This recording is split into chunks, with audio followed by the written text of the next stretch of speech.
I want to talk today about what's going on with the United States healthcare system and where I think the Affordable Care Act is headed, and why things sort of are the way they are, and what we can expect in the near future. And whenever I talk about health policy or the healthcare system, I think it's useful to return to this diagram, which was first shown to me when I was a medical student by a man named William Kissick, who taught health policy to my medical school class and was one of the original writers of the Medicare Act. And he referred to everything in health policy and healthcare systems as an iron triangle, because there are three domains you always have to think about when you're talking about a healthcare system. How much does it cost? How much can people get of it? How easy is it to get it? And what's its quality? And what makes it an iron triangle is that you can improve any one, perhaps two of these areas, but it will only come at the expense of the third. I can make the system much cheaper tomorrow, but that means either that we'll be able to give out less stuff, or it will probably suffer in quality. I can make the system better. I can improve its quality, but that'll either cost money or it's going to, again, reduce access in some way. And I can make the system universal. I can improve access, get people everything that they want. But again, quality is likely to suffer, or that's going to cost money. Healthcare reform is always about trade-offs. What do you want to get, and what are you willing to give up? The problem is that this is often sold to us as some kind of silver bullet where you can get all three things at the same time. A politician will tell you that they will make the system cheaper, they will make it better, and more people will be able to get it. And that's really not possible. It just isn't. Healthcare reform is about trade-offs, and so was the Affordable Care Act. But to discuss, even before you can discuss sort of how you want to change a healthcare system, it's always important to know where we are. And of the three of these, the first one I would like to talk about is access. This is what healthcare reform and healthcare fights have been about for the last few decades. What you're looking at here is the percent of the population insured for all 31 countries in the Organization of Economic Cooperation and Development, which is a collection of most of the developed world, which got together after World War II as part of the Marshall Plan and started to donate their data together so that we could do sort of worldwide international research. It's not important that you actually can read all the different countries here. The first thing you should note is that the vast majority of the countries are all bunched up at the top, because nearly every developed country in the world, in some way, provides universal access to their healthcare system to all of their population. The United States is that bright red line that's very flat, because the United States, for a significant amount of time, has been hovering around 83%. With a significant number of Americans, about 50 million or so, depending upon which year you look, lacking access to health insurance for an entire year. And as you can also see, we've been flat. There have been no improvements. We've been having the same arguments and sort of the same thing going round and round and round for quite some time. There were three countries that did worse than us. Those are Chile, I think Chile, Turkey, and Mexico, and one of them was making a run in the last couple of years. But this is what healthcare reform has been about for quite some time. Why is this important? Because study after study after study shows that people who are uninsured are less likely to get primary care. They die earlier than people who have insurance. They don't get prenatal care. They have worse poor birth outcomes. And when you they suffer annual health losses of thousands of dollars each. When you push this over the tens of millions of people who are uninsured and the many, many more million who are underinsured, it also costs us a significant amount of money. That's what the Affordable Care Act was about. The Affordable Care Act was about trying to reduce the number of people who have insurance. And it will work, or will work very much likely along the metrics that we want. How will it work? Well, it's based on three principles. The first is that everyone should be able to get health insurance, even if they have a pre-existing condition, even if they're already sick, and you shouldn't have to pay any more if you're sick. If you have diabetes and you want to get insurance, you shouldn't be penalized for it. This is a very popular principle. There's a problem with this, though. If we make a law that says that everybody should be able to buy insurance even if they're sick, then it is perfectly rational that healthy people will stop buying insurance.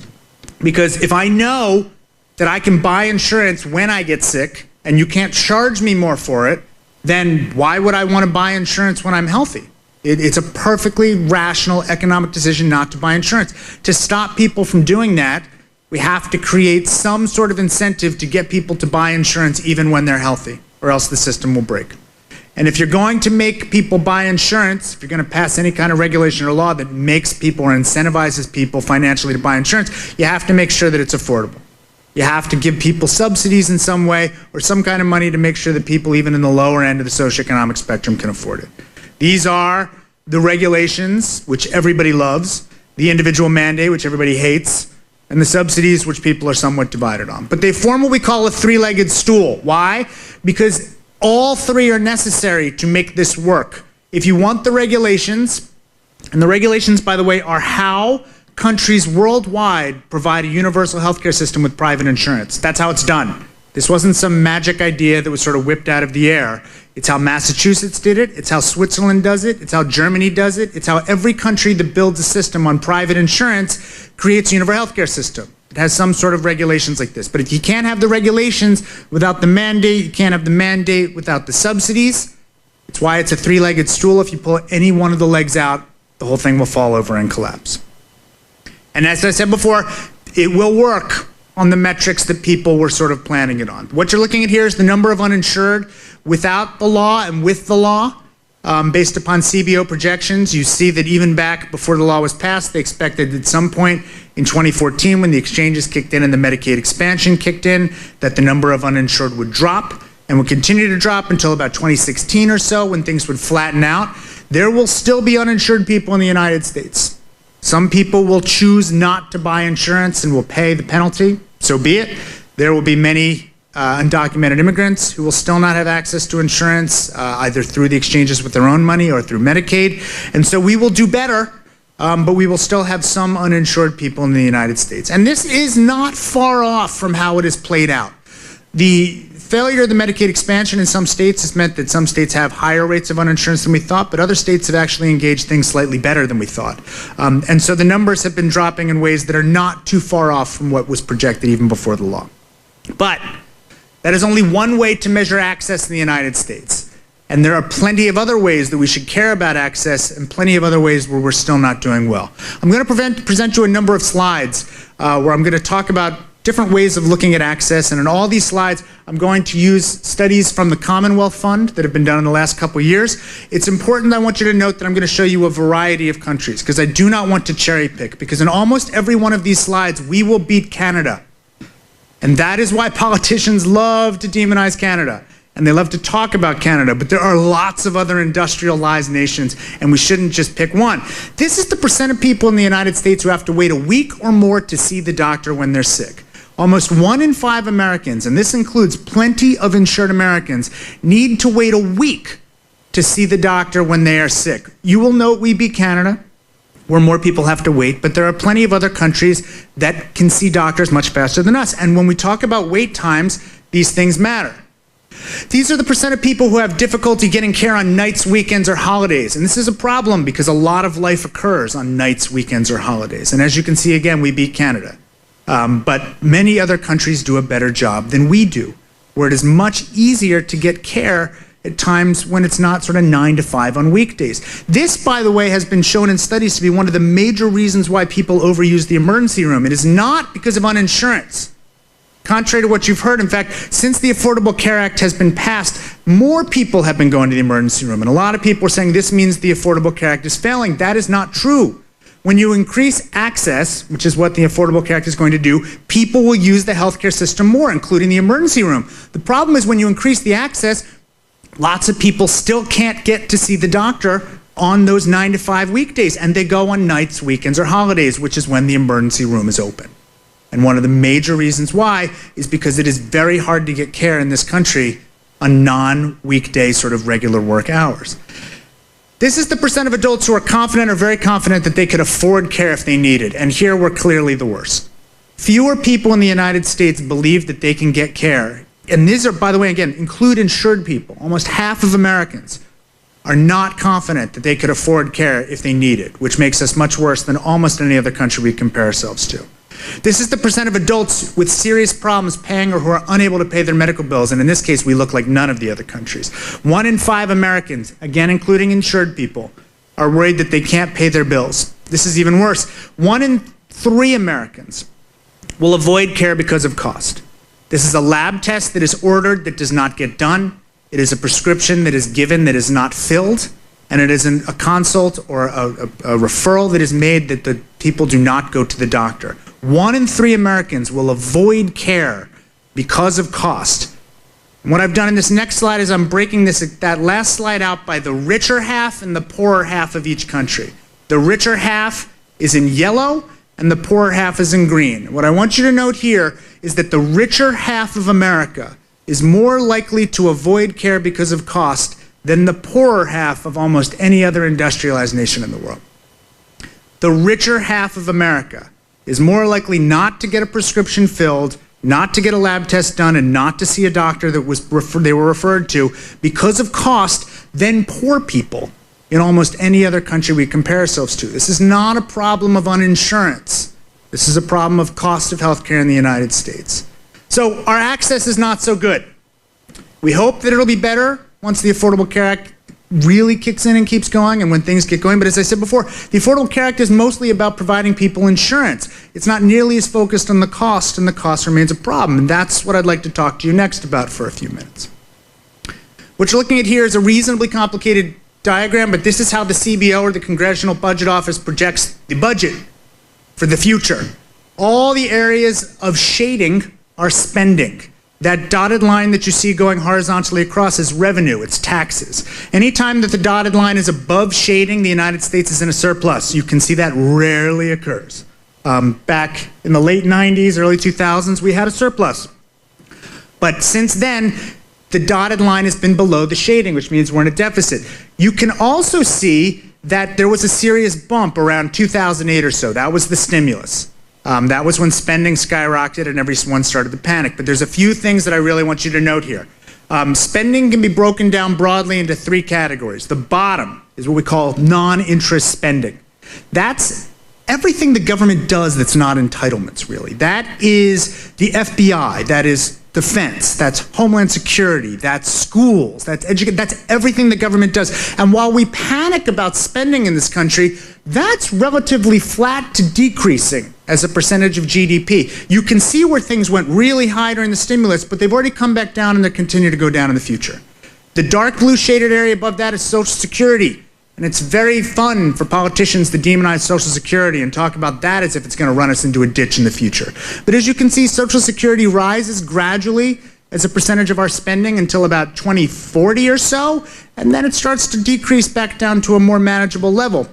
Because, of course, the baby boomers will grow as a share of payment, but then contract again in the future. But what's really important to note is that both of those, they're relatively flat. That's not a sky is falling kind of screaming thing we need to do. What's going to kill us is health care. That upper blue area of shading is Medicare, Medicaid, CHIP, and the exchange subsidies. And don't be fooled, the Affordable Care Act made that wedge bigger.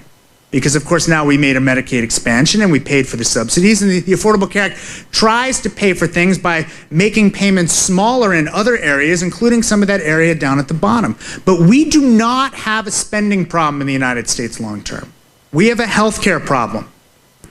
All of our future financial problems are almost entirely driven by healthcare, and everything else that we talk about is almost a distraction. We can make changes to Social Security. We can even make changes to spending in other areas, but they are infinitesimal almost compared to the changes that we have to make to our future healthcare spending, because that's what's going to really make us have a problem in the future.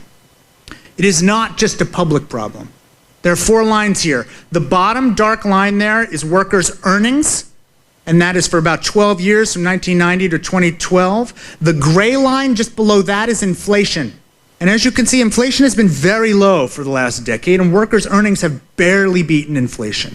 But those top 2 lines there, the dark line that rises way up, those are health insurance premiums in the employer-based insurance market, which have grown at a rate far, far, far faster than inflation and far, far outpaced earnings. And that yellow line, which runs along with it, is workers' contributions to those insurance premiums. And that's part of the reason wages have been flat. And one of the reasons workers are continuing to complain that they're not getting paid and they're not getting raises and the economy has been stagnant. Part of that is because all the money that we might like to dump into workers' wages keeps getting diverted into health insurance. This is private insurance, employer-based health insurance, where things have been rising far too quickly. There's a lot of people who will tell you that health information technology is the silver bullet. This is a slide I love to show from a health affairs study in 2005, which shows United States healthcare spending is that sort of light gray line at the top, projections for the future.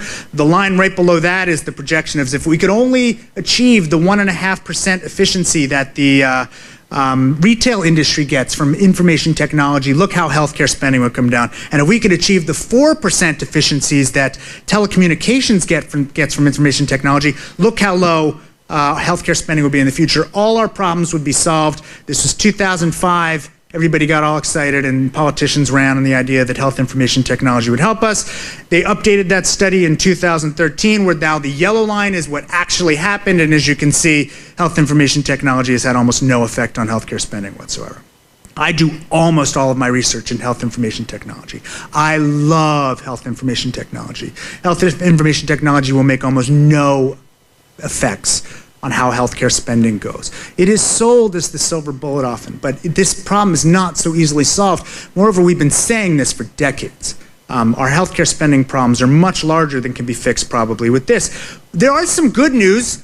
Healthcare spending is at the slowest level of increase than almost we've ever seen ever in the years that we've been tracking this. It's been rising at about 4% with the last few years. The fact that we're celebrating a 4% increase tells you how bad things were going. Granted, it's been much, much worse in the past. No one knows why. You will hear defenders of the Affordable Care Act tell you that much of the decreased spending increases is because of the Affordable Care Act. That's a little hard to swallow because, of course, many of the changes didn't go into effect until long after a lot of the slowdown started. You will hear people that don't like the Affordable Care Act say that it's due entirely to the fact that the economy has slowed down. But even as the economy has started to pick back up, healthcare spending has remained low. And so no one is sure why, but it's good news. The problem is that we have so far to go.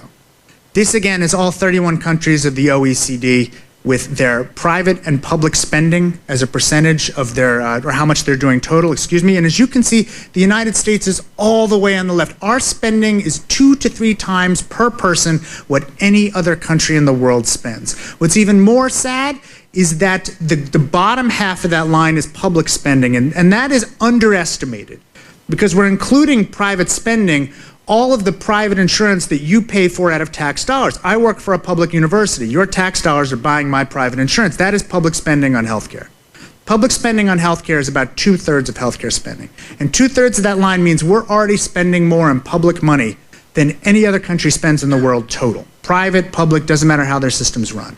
We already have the largest funded government health insurance system in the world before we spend any money on private health insurance.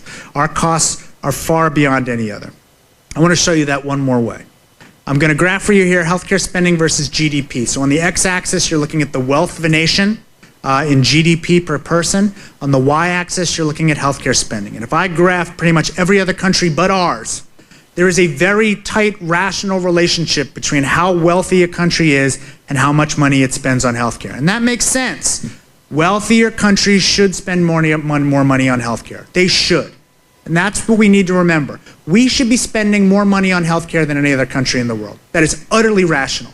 But at a certain point, more spending becomes less rational. The drugs don't work any better if you spend more money on them. An appendectomy doesn't have better outcomes if you spend more money on it.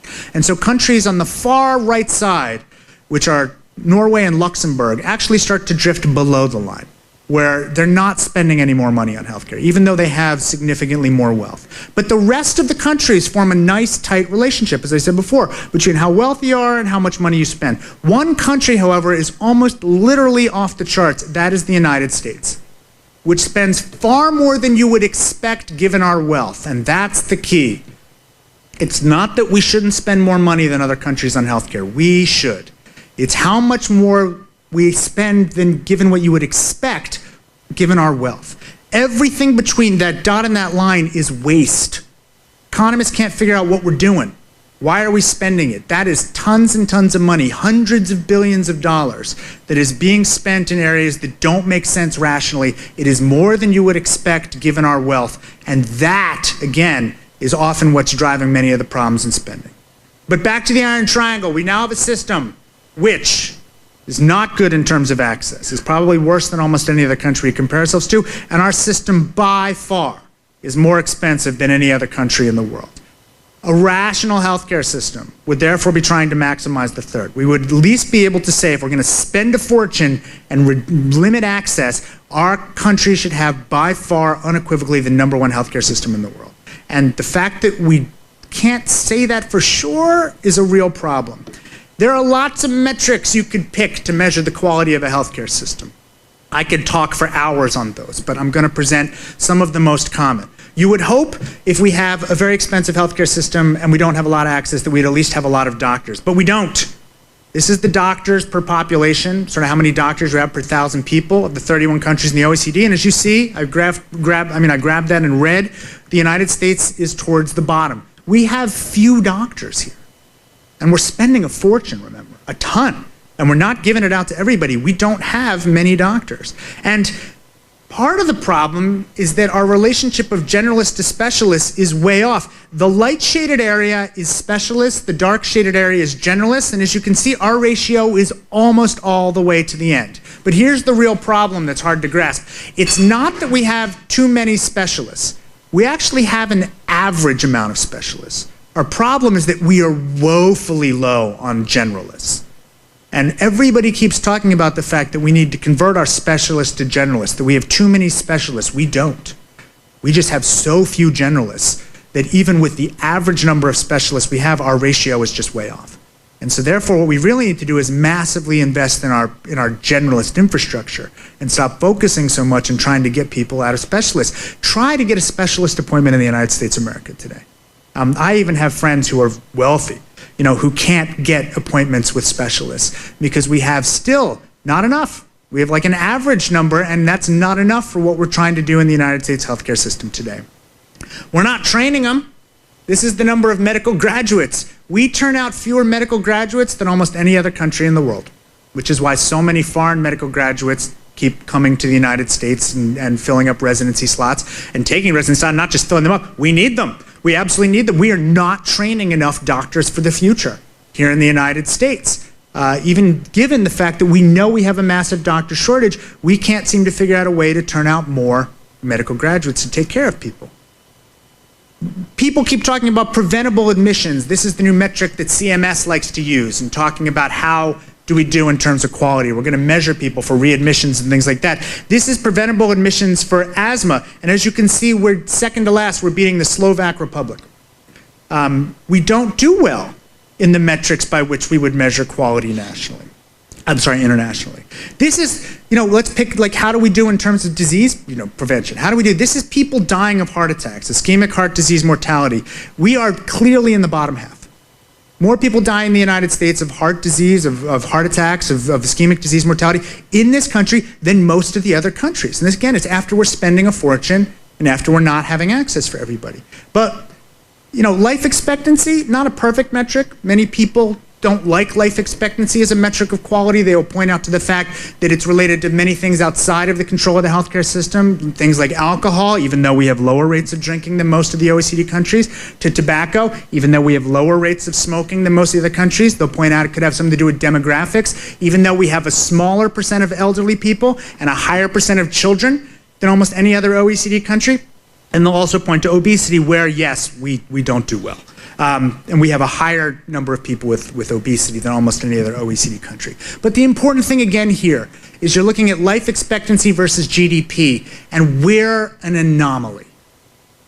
We are not even close to the line where every other country lies, where they have all different kinds of healthcare systems. They have private systems, public systems, single-payer finance systems. It doesn't matter.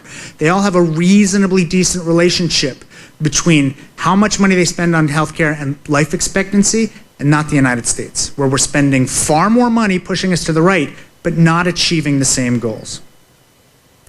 And let's stop cherry picking entirely. This is a very complicated diagram which was published in JAMA about 2 years ago in a big review of quality versus other countries. What I want you to take home from this is just the colors. Red means you're doing worse than average. Yellow means you're sort of average, and green means you're better than average. And then they picked many, many disease states. And you can't see them, but these are not obscure. They're like heart disease, breast cancer, prostate cancer, stroke, diabetes. all the things you could think about. And we are green only in stroke. We are better than average in preventing years of life lost in one of the disease states that they were looking at. We are yellow in a couple, and we are red in all of the others. I encourage you to go read this paper. The United States does very poorly in trying to prevent people from dying overall as a nation in all of these disease states compared to other countries. If we cherry pick, we can find a disease and a country and a year where we will clearly win. And you will be able to find papers in the medical literature that we will say, we beat England in this disease. We beat France in this disease. We beat Canada in a number of diseases. But when you stop cherry picking and you look overall, the quality of the United States healthcare system often falls short. This should not be taken as somehow that our hospitals are of inferior quality or our doctors are inferior quality or anything else. There is no question that if I needed a heart-lung transplant, there's no place I'd rather be than the United States, and I could pick any number of hospitals where I would want to have that procedure done. We have some of the finest facilities, finest technology, finest physicians. The pieces are put together in a bad way. The system often fails in a global way when we look at sort of how things are working across. And that's the big problem looking forward. We have a healthcare system which is somewhat irrational. It costs a fortune, its access is suboptimal, and its quality is not clearly number one. And that almost by definition remains a problem. But we're still fighting old battles. We're still fighting about the Affordable Care Act and trying to just fix uninsurance. And so there have been some recent developments in that area. The first is the exchanges. You know, when the bill was written in the long ago, the first few versions put out by especially by the House, had a national exchange, one big exchange for the whole country. It was thought that this would have a number of advantages, but a lot of states, especially conservative states, fought that. They wanted health insurance to remain regulated at a local level because they felt that that was better done at the state where it has always been done. And they won. The conservative states won that battle. The Senate version was the one that finally got done. The final law had state-level exchanges. Ironically enough, the world is now flipped on its axis, and that the states that fought to have a local exchange have now let it go and let the federal government run it, and many of the states that originally had fought for a national exchange are now very excited to take a local exchange where they have added regulations, not subtracted them, to what was already going to be done at a federal level. There were many reasons to prefer a national exchange. Economy of scale. Might be easier for many insurance companies to only have to make one set of products that could be actually just given out across the entire country and not have to meet many different regulations. There was less chance for roadblocks or for any states to put up battles. But that's not how it turned out. At last count, we got about 19 state-based exchanges, 7 and about partnerships. So about half are engaged and about half have defaulted to the federal exchange. This is a problem because of a Supreme Court case that'll probably be decided in the next few weeks. Because of one clause in the law that says that subsidies will be given through an exchange established by the state, and the entire world hinges on that established by the state. Because proponents or the people bringing this law are saying that only exchanges established by the state can get subsidies. If they rule against the plaintiffs, the Supreme Court, nothing will happen. The law will keep functioning as it functions and the world will keep spinning on its axis. If, however, they rule for the plaintiffs, no one is quite sure what will happen. In a worst case scenario, for those who support the law, this will mean stripping the subsidies from all states that have a federal exchange. That means about 6 million people will lose their subsidies almost overnight.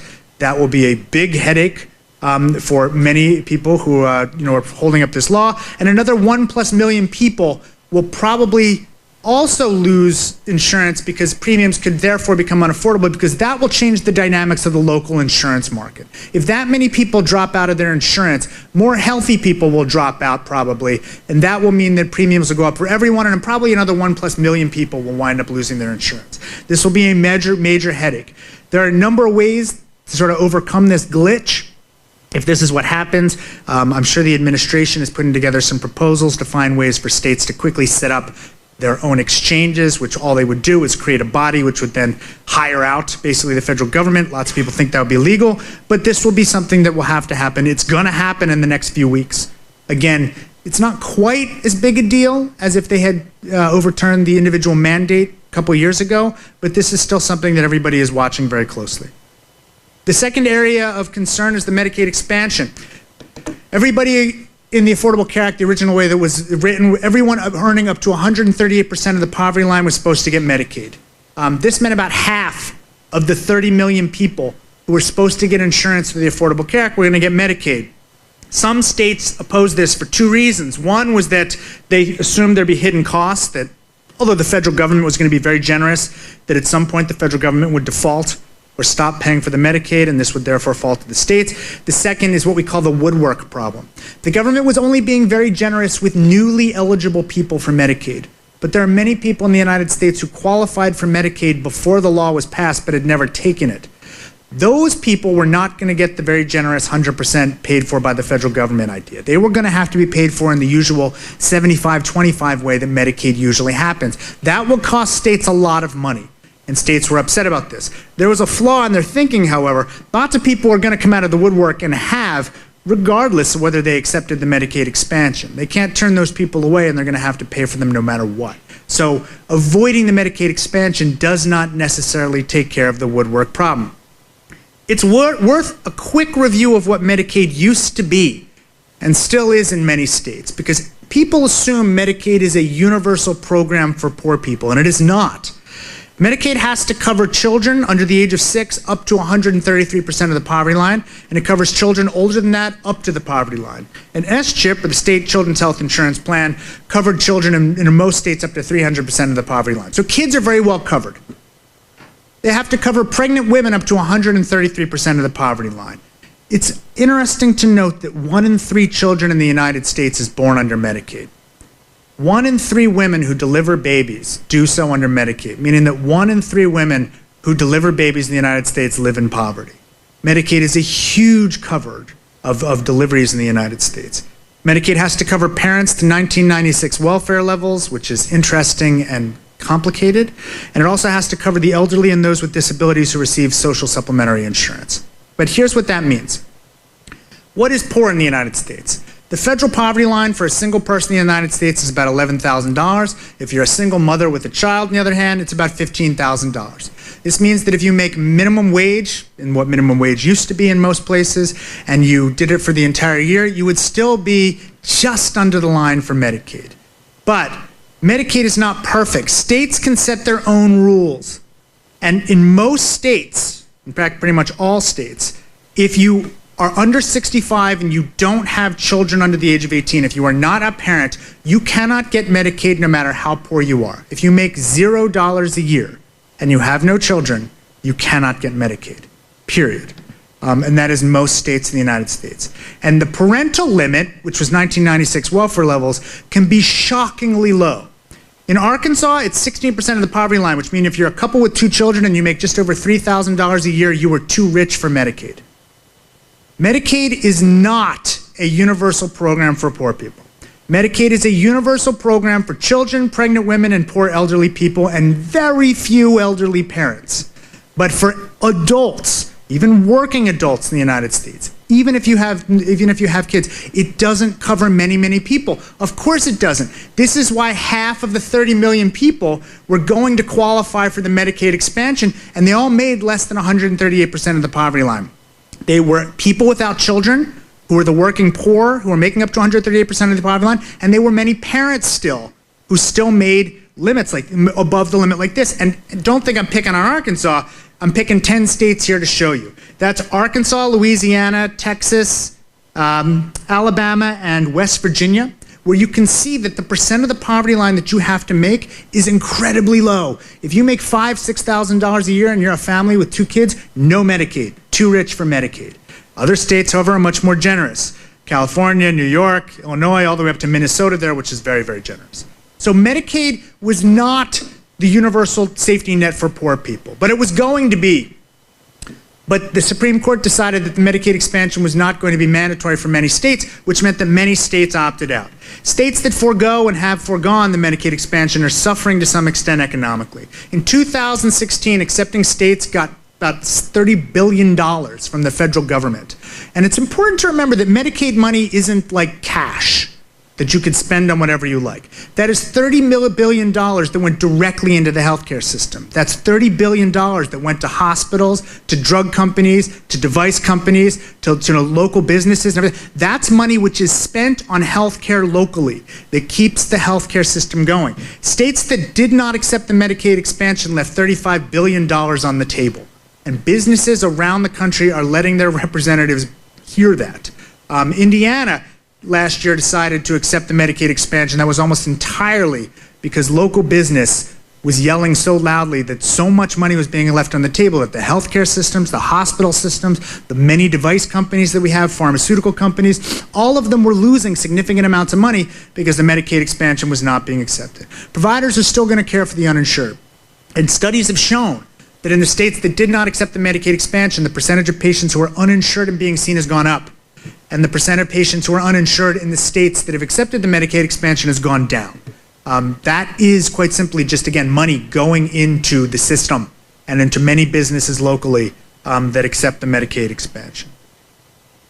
But what does this mean to you? And when I say to you, I mean various sectors. The take-home message here, the one thing, if I can get you to remember one thing as you leave here today, is that all reform, doesn't matter how conservative it is or how liberal it is, wants to spend less money. There's no politician in the United States, none, who is running on a platform of we need to increase our healthcare spending. They all want to spend less. And while everyone is panicking in the healthcare system that healthcare spending has been slowing down and we're all seeing decreased revenue and worrying about it, the rest of the country is rejoicing. And if the Affordable Care Act is repealed tomorrow, no one is going to increase healthcare spending. It's not going to happen voluntarily. Healthcare spending is growing more slowly than it's almost ever grown before.